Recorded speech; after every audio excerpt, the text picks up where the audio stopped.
আজ শুক্রবার। আজকে ছুটির দিন যেহেতু, তাই আজ আমার অফিস ছুটি। তাই বিকেলের দিকে বাসার সামনে বারান্দায় বসে আছি। আসলে বাইরে একটু হাঁটবো, সেই উপায় আজ নেই, কারণ আজ বৃষ্টি হচ্ছে। বর্ষাকাল শুরু হয়ে গেছে, তার সাথে সাথে বৃষ্টিও শুরু হয়ে গেছে। আকাশ সব সময় মেঘলা হয়ে আছে, কখনো জোরে বৃষ্টি বা কখনো আস্তে বৃষ্টি হচ্ছে, কিন্তু বৃষ্টি অবিরাম ধারায় পড়েই চলেছে। যাই হোক, আমি হচ্ছি সাইফুল ইসলাম। আমি সরকারি চাকরি করি, ঢাকাতে আমার কর্মক্ষেত্র। আর আমার বাসা টাঙ্গাইল জেলার একটি গ্রামে। ঢাকায় একটি বাসায় আমরা 3 বন্ধু ভাড়া থাকি। এখন আমি বাসায় একাই আছি। আমার বাকি 2 বন্ধু বৃষ্টির মধ্যেও আজ সকালে একটা কাজে অন্য একটা কোথাও গিয়েছে। ওরা রাতে আবার বাসায় আসবে। আর আজ আমি বাসায় সারাদিন অলস সময় কাটাচ্ছি। কখনো উপন্যাস পড়ি, তো আবার কখনো বৃষ্টি পড়া দেখি। বিকেল হওয়ার পর যখন আমার ভালো লাগছে না, তখন আমি বারান্দায় একটা চেয়ার টেনে বসে আছি। বলে রাখা ভালো, আমি যেখানে থাকি সেই জায়গাটা একেবারে নিরিবিলি। মানুষের কোলাহল তেমন একটা নেই। চারিদিকে গাছপালা আছে, পুকুরও আছে, বলতে গেলে কিছুটা গ্রামের মতো। আমি আসলে এমন একটা জায়গায় পছন্দ করি। যাই হোক, বারান্দায় বসে বসে বাইরের দিকে তাকিয়ে বাইরের দৃশ্যটা দেখছি। হঠাৎ বাড়ির দরজায় কারো ধাক্কার আওয়াজ পেলাম।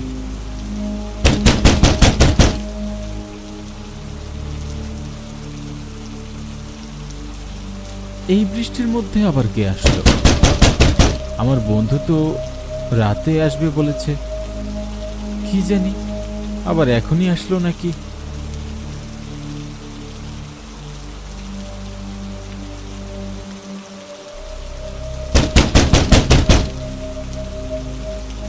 তারপর একটা ছাতা নিয়ে দরজার কাছে গিয়ে দরজা খুলে দেখি একটা মধ্যবয়সী লোক দাঁড়িয়ে আছে।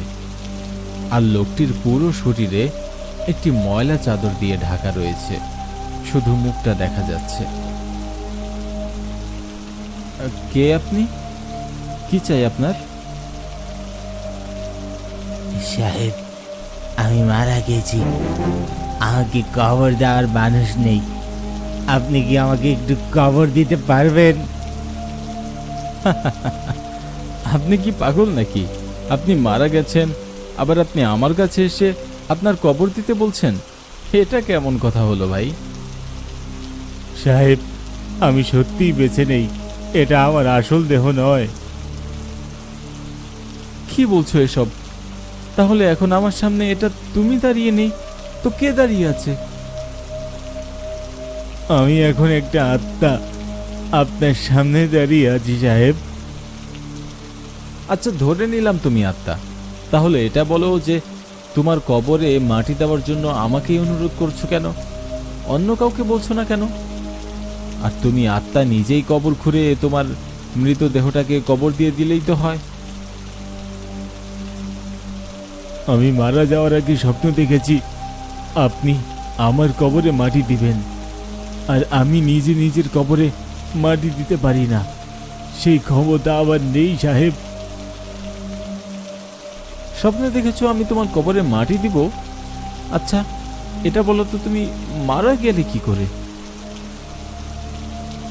আমি একজন সফল ব্যবসায়ী সাহেব।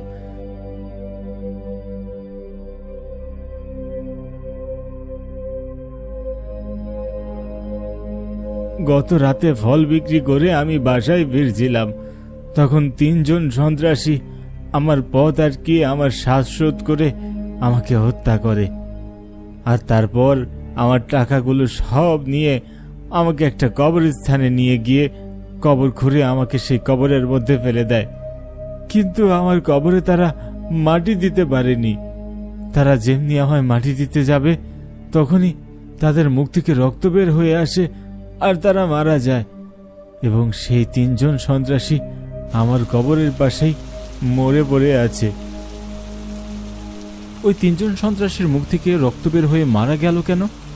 আর যদি গত রাতে এই সব ঘটেই থাকে, তাহলে আজ সারাদিন তোমাদের মৃতদেহগুলো কোনো লোক দেখলো না কেন? ওই 3 সন্ত্রাসী লোক কেন মারা গেল এটা আমি জানি না সাহেব। হতে পারে খোদাই তাদের পাপের শাস্তি দিয়ে তাদেরকে শিক্ষা দেওয়ার চেষ্টা করেছে। আর সাহেব, ওই কবরস্থান খুবই নির্জন জায়গা। কেউ মারা গেলে লোকজন সেখানে শুধু মৃত ব্যক্তিটিকে কবর দিতেই যায়। তাছাড়া ওই জায়গায় দিন বা রাতে কোনো সময় কেউই যায় না।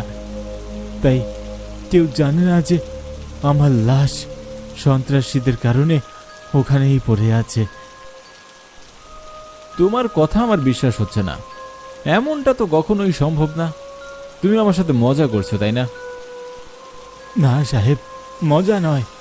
আমার সাথে কবরস্থানে চলুন, তাহলে সব কিছু আপনি বুঝতে পারবেন। এই বৃষ্টির মধ্যে তোমার সাথে আবার কবরস্থানে যাব? পাগল হয়ে গেলে নাকি? হ্যাঁ, আর তোমার কথা তো আমার বিশ্বাসই হচ্ছে না। সাহেব, একবার চলুন। আপনি গিয়ে শুধু আমার কবর একটু মাটি দিবেন, তারপর চলে আসবেন। আপনার কোনো ক্ষতি হবে না। কবরস্থান বেশি দূরে নয়, যেতে খুব একটা সময়ও লাগবে না। তারপর লোকটির জোরাজুরিতে রাজি হয়ে গেলাম। আসলে আমারও একটু কৌতূহল জাগছে, এটা ভেবে যে লোকটি এতক্ষণ আমায় এসব কি বলছে, এগুলো বলার মানে কি। বিষয়টা পরিষ্কার হওয়া দরকার। আমি তো এখনো বিষয়টি বিশ্বাসই করতে পারছি না। আমার কাছে লোকটিকে তো পাগলই মনে হচ্ছে। যাই হোক, লোকটির সাথে যেতে আমি রাজি হলাম। বৃষ্টিও এখন তেমন জোরে পড়ছে না, এখন টিপটিপ করে বৃষ্টি পড়ছে। এবার আমি লোকটির সাথে চলা শুরু করলাম।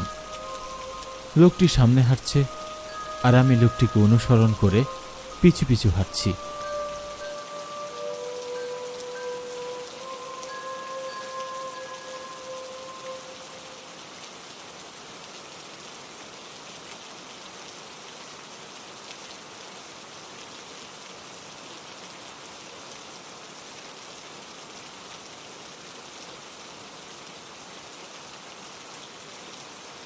এভাবে আধ ঘন্টা হাঁটার পর একটা ছোটখাটো জঙ্গল পড়ল রাস্তার পাশে। লোকটি সেই দিকে গেল। এবার আমি লোকটিকে ডাক দিলাম, জঙ্গলের দিকে সে কেন যাচ্ছে? কিন্তু লোকটি আমার কথার কোনো উত্তর দিল না। আর কি, আমিও গেলাম লোকটির পিছু পিছু জঙ্গলের মধ্যে।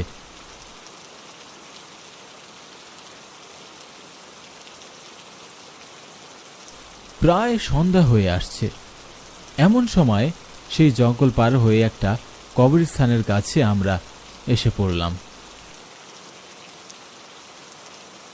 কবরস্থানটা মাঝারি আকারের, তেমন একটা বড়ও নয়, আবার তেমন একটা ছোটও নয়। আর কবরস্থানের চারদিকে শুধু কবর আর কবর, এবং সেখানে শুয়ে আছে কত মৃতদেহ। এটা ভাবলেই গায়ের লোম যেন দাঁড়িয়ে যাচ্ছে। আমি এবার মনে সাহস সঞ্চয় করলাম এবং এটা ভেবে অবাক হলাম যে আমার থাকার জায়গা থেকে এত কাছাকাছি এখানে এমন নির্জন জায়গায় কবরস্থান আছে, সত্যি আমার জানাই ছিল না। অনেক দিন হলো এই এলাকায় বাসা ভাড়া নিয়েছি, কিন্তু এর আগে এই কবরস্থানের কথা তো শুনিনি। আসা তো দূরেরই কথা। যাই হোক, এবার লোকটির পিছু পিছু কবরস্থানের আরও ভিতরে গিয়ে দেখলাম 3টা মৃতদেহ পড়ে আছে, আর তার পাশে একটা বড় খোঁড়া আছে, কিন্তু কবরে কোনো মাটি দেওয়া হয়নি। কবরের পাশে মাটি জড়ো হয়ে আছে, আর কাছে একটা কোদাল। আমি এবার এটা দেখে ভয় পাওয়ার থেকে অনেক বেশি অবাক হলাম যে লোকটি তার মানে আমায় সব সত্যি কথা বলেছিল। এই 3 ব্যক্তি তাহলে লোকটিকে খুন করেছে, আর তারপর তাদের মুখ থেকে রক্ত পড়ে তারা 3 জনও মারা গিয়েছে। না, এটা তো কোনোভাবেই হতে পারে না।